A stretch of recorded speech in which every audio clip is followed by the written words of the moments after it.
16 octobre 1918. La Grande Guerre se termine. Jésus parle des nations belligérantes et de ce qui arrivera à la fin. Je me sentais très affligée à cause de la privation de mon aimable Jésus. Mon esprit était profondément assombri par la pensée que tout en moi était le travail de ma fantaisie et de l'ennemi. Des rumeurs de paix et de triomphe couraient dans l'Italie, et je me souvenais que mon doux Jésus m'avait dit que l'Italie serait humiliée.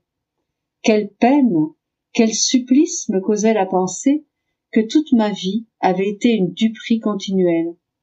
Je sentais que Jésus voulait me parler, mais je ne voulais pas l'entendre, et je le rejetais. J'ai ainsi lutté pendant 3 jours contre Jésus. Parfois, j'étais si exténuée que je n'avais plus la force de le rejeter, et il me parlait. Tirant ma force de ses paroles, je lui disais « Je ne veux rien entendre ». Finalement, Jésus entoura mon cœur de ses bras et me dit « Calme-toi, calme-toi, c'est moi, écoute-moi. Te souviens-tu que dans les mois passés, quand tu pleurais avec moi sur la pauvre Italie, je t'ai dit « Ma fille, qui perd gagne, et qui gagne, perd. L'Italie et la France ont déjà été humiliées, et elles le seront encore, jusqu'à ce qu'elles soient purifiées et qu'elles me reviennent librement, volontairement et pacifiquement. Dans le triomphe apparent dont elles jouissent, elles subissent l'humiliation que non pas elles, mais des étrangers, pas même des Européens, sont venus expulser l'ennemi. Aussi, si cela peut être appelé un triomphe, ce qui n'en est pas un, il appartient aux étrangers. Mais cela n'est rien.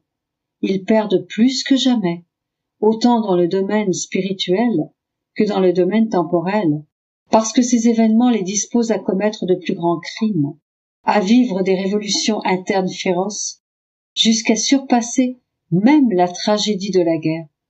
Ce que je te dis ne concerne pas seulement le temps présent, mais aussi le futur. Ce qui n'arrive pas maintenant arrivera plus tard. Si quelqu'un trouve cela difficile ou doute, cela signifie qu'il ne comprend pas ma manière de parler. Ma parole est éternelle, comme je le suis moi-même. Je veux maintenant te dire quelque chose de consolant. L'Italie et la France perdent maintenant, et l'Allemagne gagne. Toutes les nations ont leur zone obscure, et toutes méritent d'être humiliées et écrasées. Il y aura une agitation générale et de la confusion partout. Je vais renouveler le monde par l'épée, le feu et l'eau, avec des morts subites et des maladies contagieuses. Je ferai des choses nouvelles. Les nations deviendront une sorte de tour de Babel. Elles en arriveront à ne même plus se comprendre entre elles. Les gens se révolteront entre eux. Ils ne voudront plus de roi. Tous seront humiliés. La vraie paix ne viendra que de moi. Et si tu les entends parler de paix, ce ne sera pas la vraie paix, mais seulement une paix apparente. Quand j'aurai tout purifié, je poserai mon doigt d'une manière surprenante, et je donnerai la vraie paix. Tous ceux qui furent humiliés me reviendront. L'Allemagne sera catholique. J'ai de grands desseins sur elle.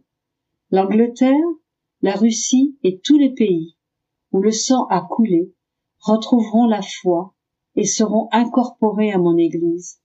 Ce sera un grand triomphe et une grande union chez les peuples. Par conséquent, prie. La patience est nécessaire parce que cela ne viendra pas bientôt, mais prendra du temps.